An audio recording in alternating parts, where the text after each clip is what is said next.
Chrámy tiše šeptají, kdy lásku pravou poznají, kdy rozezní se ve zvonech srdce, co lidem bralo dech. Na obraze před Bohem skloněnou poznáme Elišku čistou a zásněnou. Socha vytesaná do kámene času nese v sobě dobrovíru v života krásu.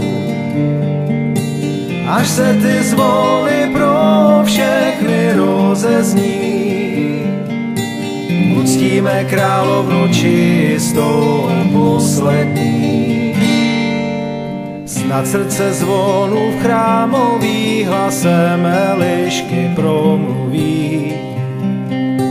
Přinesou nová poselství, že císař Karel stále bdí nad světem, nad svou rodinou, nad celou českou kotlinou. Plameny svíček se rozaří na počest velkému císaři. Ať světlo naděje se navždy rozsvítí pro ty, co lásku a víru necítí. A bitva duše se zlem vyhraná zahřeje všechna srdce zklamaná. Ve světle svíce jediné za zloba marnost pomine. Až se ty zvony rozezní, uctí královnu poslední.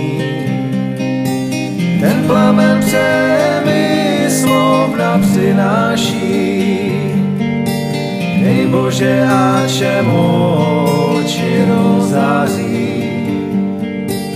I její syn a král to světlo nese dál.